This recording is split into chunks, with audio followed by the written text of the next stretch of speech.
Hi.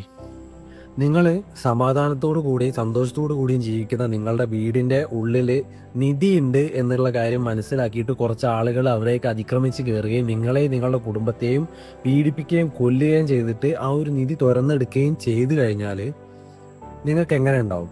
ഇതാണ് ഇപ്പോൾ സുഡാനിൽ നടന്നുകൊണ്ടിരിക്കുന്നത്.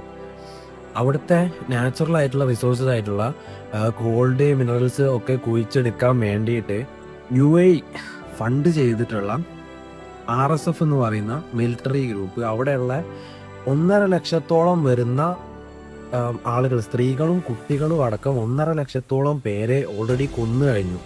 അപ്പോൾ ഇതിനെ പറ്റിയിട്ട് എന്തുകൊണ്ട് ആളുകൾ ഇപ്പോഴും സംസാരിക്കുന്നില്ല? ഞാൻ പണ്ട് പാലസ്തീൻ്റെ ഒരു വീഡിയോ ചെയ്ത സമയത്ത് ഒരുപാട് പേര് എന്തുകൊണ്ടാണ് നിങ്ങൾ സുഡാനെ പറ്റി സംസാരിക്കാത്തതെന്ന് ചോദിച്ച സമയത്ത് ഞാൻ അതിനെപ്പറ്റി അന്വേഷിച്ചിട്ടുണ്ടായിരുന്നു. പക്ഷേ എനിക്ക് കൂടുതൽ ഡീറ്റെയിൽസ് ഒന്നും കിട്ടിയിട്ടില്ല. പക്ഷേ ഇപ്പോൾ മനസ്സിലാക്കി എന്താണ് ഇതിൻ്റെ കാരണം, എന്തൊക്കെയാണ് അവിടെ നടക്കുന്നത് എന്നുള്ളതിനെ പറ്റിയിട്ട് മനസ്സിലാക്കിയ സമയത്ത് കംപ്ലീറ്റ്ലി ഷോക്കായി പോവുകയാണ്.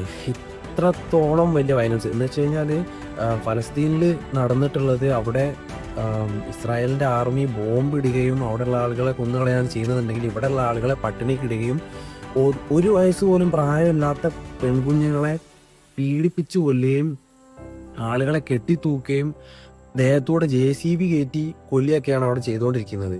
അപ്പോൾ പാലസ്തീന് വേണ്ടിയിട്ട് സംസാരിച്ചിട്ടുള്ള ആളുകൾ, നിങ്ങൾ ജെനുവിൻ ആയിട്ടാണ് സംസാരിച്ചിട്ടുള്ളത്, അല്ലെങ്കിൽ ഒരു എല്ലാവരുടെയും പലസ്തീനെ പറ്റിയിട്ട് വീഡിയോ ചെയ്തിട്ടുള്ള എല്ലാവരുടെയും കമൻറ്റ് ബോക്സിൽ ഇത് മതസ്നേഹം കൊണ്ട് മാത്രം സംസാരിക്കുന്നതാണെന്ന് പറഞ്ഞിട്ടുള്ള കാര്യം സത്യമല്ല എന്നുണ്ടെങ്കിൽ ഈ പലസ്തീനെ പറ്റി സംസാരിച്ചിട്ടുള്ള എല്ലാ ആളുകളും സുഡാനെ പറ്റി മസ്റ്റായിട്ട് സംസാരിക്കണം. ഇതിനെ പറ്റിയിട്ട് എന്തായാലും ഇത് ചർച്ചാ വിഷയമാക്കേണ്ട കാര്യം തന്നെയാണ്.